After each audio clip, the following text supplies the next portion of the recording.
Hi, and welcome to Producers Circle. My name's Allison Durham, and I'll be your host today.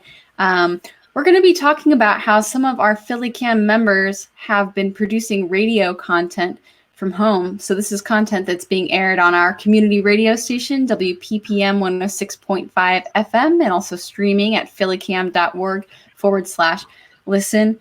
Today, I'm joined by three guests who are doing an incredible job keeping at it during this pandemic and have learned a lot about what it takes to keep on trucking in this time despite barriers. So we have Alonzo Jennings, producer and host of Jazz from an Eclectic Mind, which airs every Monday, 6 to 7 p.m., and it's a wonderful jazz music show. We also have Lauren Settles and Charles Gregory, producers of We Talk Weekly After the Talk, a 2-hour entertainment talk radio show, which is on Saturdays at 8 p.m. It's a magazine-style show, and they've been doing a great job keeping on connecting with guests despite barriers in this time. So let's bring some folks on and start the conversation. How are we doing this? Hey guys. Hey. What's up? Not too much. It's great to have you guys here on Producers Circle talking about your experiences producing radio from home. I want to give you guys an opportunity to introduce your show, maybe in better terms than I just did, and just talk a little bit about what you regularly do with the program. So folks from We Talk, if you guys want to take it away first. Well, my name is Charles Gregory with the beautiful Lauren Sizzle. And we're here. We talk weekly after the talk on WPPM LP Philadelphia 106.5 FM. And this is something that we do all the time as it relates to, the radio station on 106.5 FM. And We Talk Weekly. We had the opportunity to be able to continue during these times. Myself, Lauren Sizzle, and one of our other correspondents, Sparkle, as it relates to really producing our show and staying consistent. Unfortunately, we haven't really skipped a beat with our productions, and we're continuing to produce and create content in addition to turn into the television station also. So we're excited about that. So Lauren Sizzle, what are your take on that?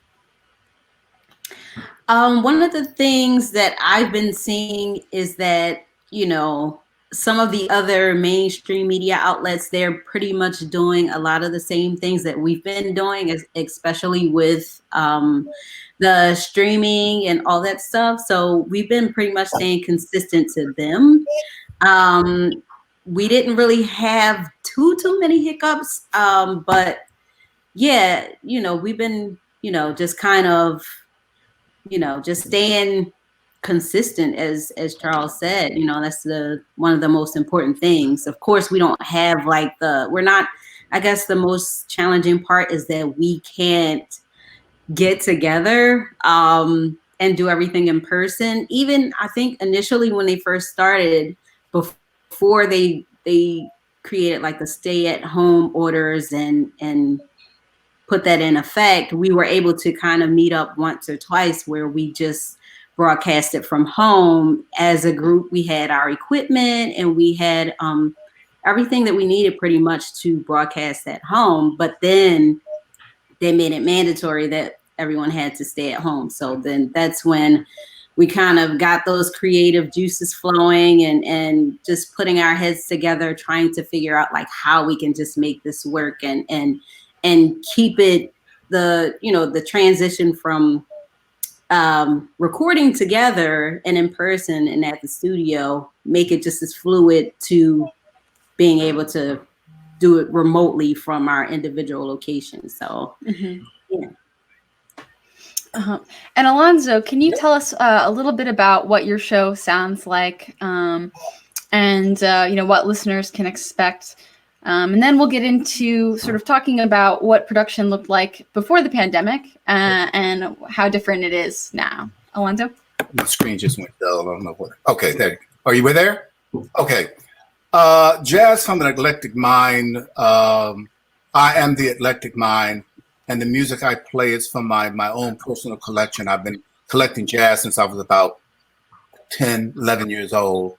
And it consists of every musical format you can think of, from playing old 78s to 33s to 45s to MP3s and MP4s. What I try, if you can see in the back some of my collection, and what I do is I choose programs based on how I feel, sometimes based on what's going on in the world. Black History Month, Women's History Month, you name it. If it's a substantial theme, I'll program Latin music for an entire month. And it's all from records that I own. I keep buying records, of course.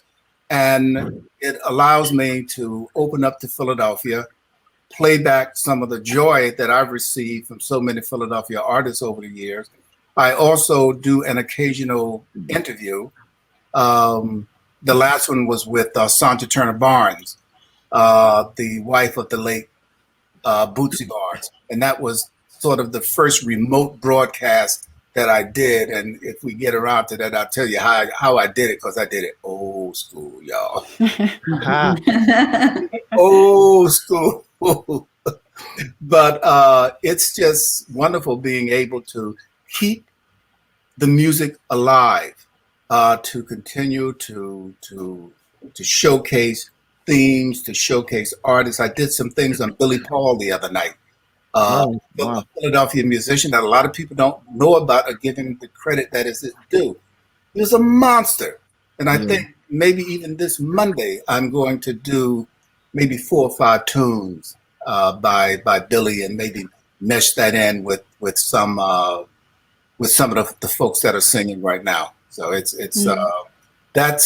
but being shut in is I love to do the live broadcast, because I have people that call and send me texts that, can you play this? Or your microphone is low, or your guest is not close enough to the mic. Right. I had people and I miss that. Even though you don't hear them, I'm interacting with them on Facebook. They're sending me messages and stuff like that. So I miss that. But other than that, life sort of goes on. My life has not changed that much from the way I normally do my show. I usually record it and bring it into the studio and do the narrative. Now I'm doing everything right here. Got it. I appreciate that insight. It's interesting because I think, for some people, especially maybe with music show producers, that is oftentimes a very personal experience, whether you're in the studio or selecting your music at home. So it's interesting to have, both sides here, formulating a talk show and a music show. I wanted to ask you guys a little bit about your recording setup. Of course, pre-pandemic, you had the luxury of being in a radio studio with mics and all the luxuries of the space. And, now that you don't have that, can you talk a little bit about what the transition was like, and how you sort of figured out how to make do with what you had, or maybe you decided to get a hold of other tools to make it happen at home? Can you speak to that, Lauren and Charles first? Sure. So yeah, it's been kind of a switch, but fortunately we were able to have acquired some equipment that, when we're out on, say for example, we're covering a red carpet or we're covering an event, we utilize some type of, I guess, streaming-esque equipment anyway. And so all this did was just, make us really sit down and say we need to sharpen our acts when it comes to how we produce in different location or various locations. And so I think, when we start to look at, the glass half empty as opposed to half full, we can say the glass is half full because we are learning new skills. We are making sure that how we record and shoot now, we'll be able to take this out on the field when we're on the field and actually stream. We already have a mobile hotspot, right? And so when we're in the field, we're able to utilize that to stream, and all of the other equipment from our cameras to having, access to the Wi-Fi network, and just pretty much every platform allows you to kind of broadcast. So, I mean, we've been, thankfully, we've been able to just stay consistent, and although it's a little different, it still works for us. Because again, if you're recording and if you're capturing, it's still the same process in the post part of it, right? You can stream, which is live, what we're doing right now. But then if we're turning in content, say for example, to Philly Cam, and shout out to Debbie, who, has been very on top of making sure that content is deliverable, but we're able to go ahead and throw it into a post so we can edit via, our Adobe platforms, and then deliver. So everything's been pretty much consistent.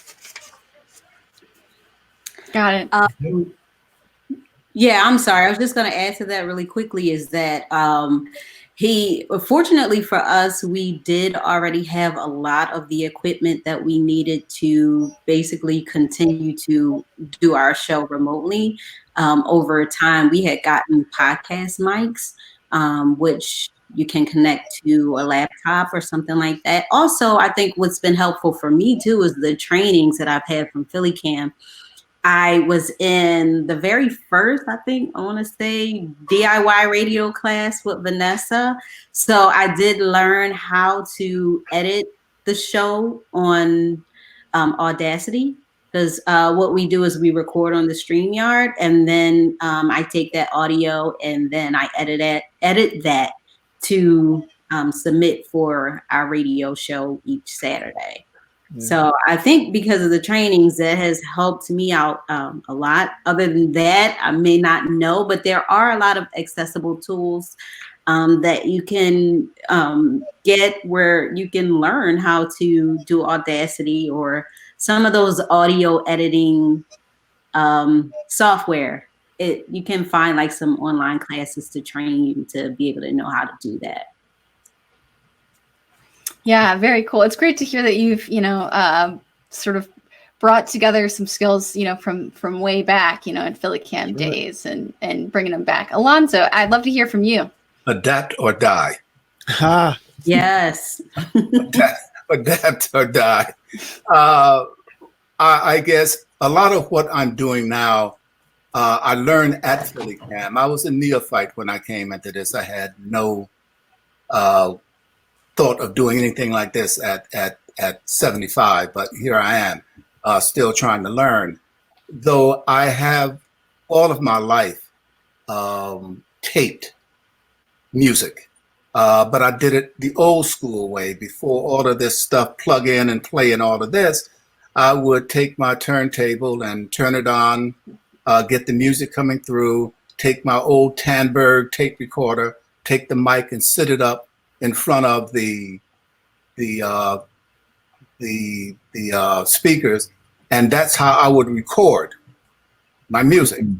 Wow. Whether it was with the 8-track or with the little cassettes. As a result, I have hundreds and hundreds of tapes, recordings. Before I got into plugging this stuff in, it was like, everybody in the house be quiet, I'm taping. So that. But what I have been able to learn through WIP, especially through Vanessa, and God bless you, Allison, I don't know what I would do without you. But I've been able to learn to the point where I can do this whole show at home. And if they would just keep the software stable, I had one software that was really smoking. It was easy, and that was Easy CD Creator or something like that. And then Apple went to a 64-bit format from a 32-bit format and knocked out all of my software, my editing software. So I had to go back and learn GarageBand. And what I do now is, I guess, it's more difficult than with the old format because there are more steps that are involved. And then at the end of it, I just have to take everything. I have to take everything and mesh it together. But I've learned a lot, and it's fun. And while I love being in the studio, what happens here is I'm able to edit what I say.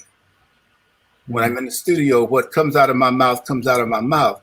And when I'm here, if I say something stupid, I can go back. I can go back and edit it. But yeah, it's great. It's great joy. Yeah, thanks for that.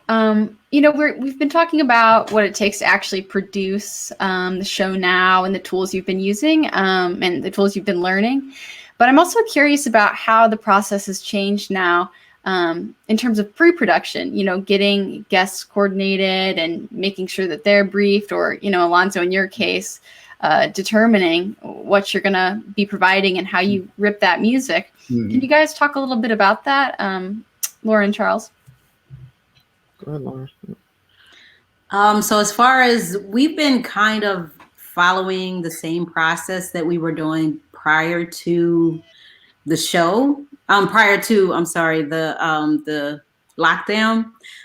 So our producer, Stacy, she's been reaching out to our guests and booking them. She sends them all of the information as far as like the link to the StreamYard, and those same little house rules as far as like on the show. So she's been sending them that information, and we're still getting on at our regular time. The time slot that we had on the show, we've been getting on, and we're each individually putting our stories together. One thing that we kind of did change a little bit, or that we did add to our show, is the COVID-19 information. We wanted to make sure we were getting the updates out to our audience, just to keep them in the loop of what's going on. So we've been also doing that too. Yeah, and I guess I just would like to add, especially for some of the producers who are watching this, because, you know, this is the producer circle, right? And so although we're talking about radio, we have a lot of producers who were creating video content, now creating radio content like we were, right? And so if you have taken my class, TV studio crew and producing and directing, is something that we give out that's called the rundown, right? And with the rundown, it's very similar and consistent to what you can utilize for radio in terms of how you're going to start your show to how you're going to end. And if you have a long show like ours, we're able to say, okay, what will this intro look like? What will we do in the beginning of the segment?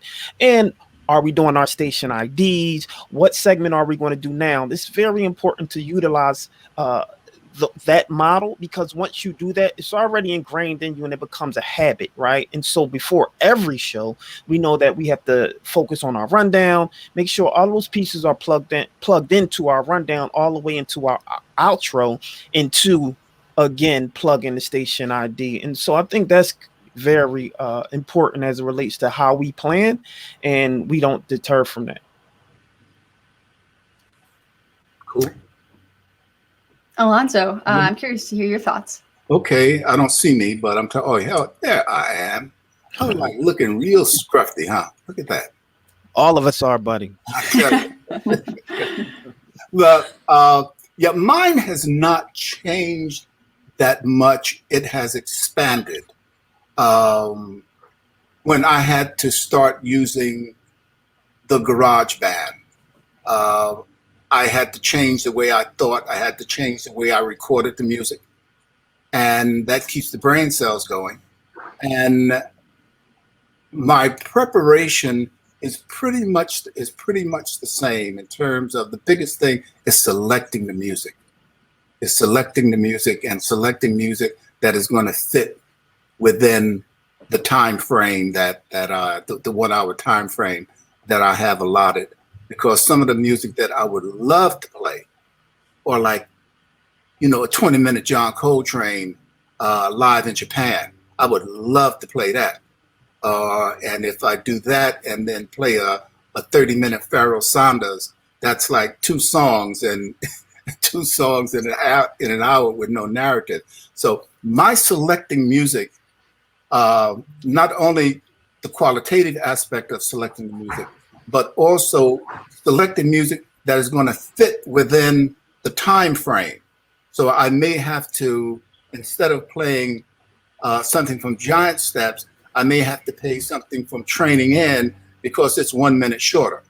And I try to get in 9 to 10 tunes every segment. Sometimes that's impossible to do because of the length of the songs. With the vocalist, it's a lot easier. But it's that pre-selection of getting the music that's going to fit within that time frame and that is going to be coherent with whatever theme that I have, or if it's random, where I just reach back and grab a handful of records and say, I'm going to play every third record that I grab, that the tunes that I choose from those albums are consistent with an overall theme of the, I never want my show to get too disjointed. It gets a little, I put in non sequiturs quite often. Just, I may put in Tito Puente in the middle of playing John Lee Hooker and Etta James, just to shake things up a little bit. But, you know, I've learned quite a bit, and the tools keep changing. So I did the interview with I mentioned earlier. I did the interview with Sandra Turner Barnes right after her husband died, and what I did there, I was talking to her on my cell phone.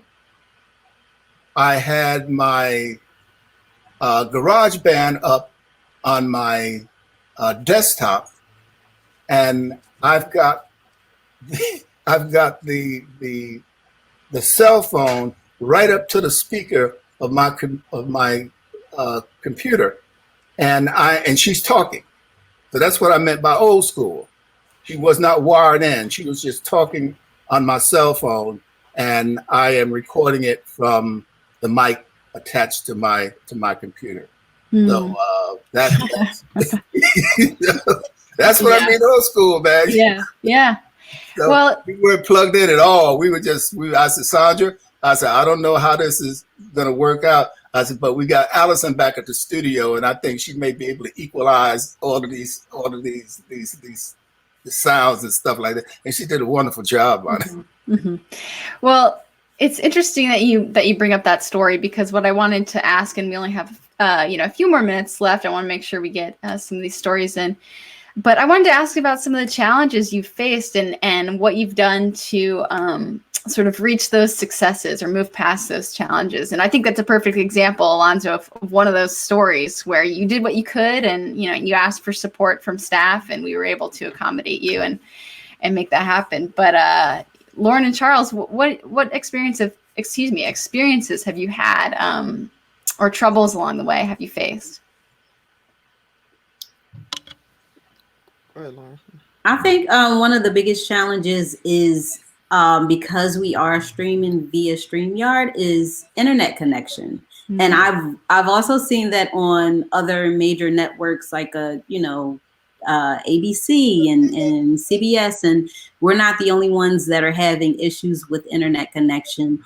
But in particular, we had the opportunity to speak with a gentleman by the name of Larry Clark, and this was following the Clark Sisters movie, the biopic that was on Lifetime. And we had such a challenge talking to him because of his internet connection, and he had to end up I guess getting off of his computer, and I think he just called, and he was on the phone with Charles.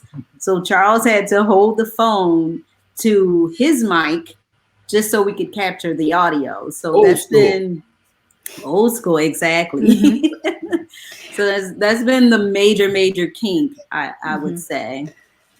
Well, that's perseverance. Like Alonzo, you said, you got to adapt, and that's a great example of doing so. And it's cool that I think that's kind of the takeaway here is, like, it's cool that we can make it work and sort of accept the circumstances now today. And then, it's not maybe what we would dream our shows could sound like, or it's not as easy as we hoped it to go. But, you're making do where you can, and the content is getting out there. And I think that's what's really important, right? To have these fresh voices on the air.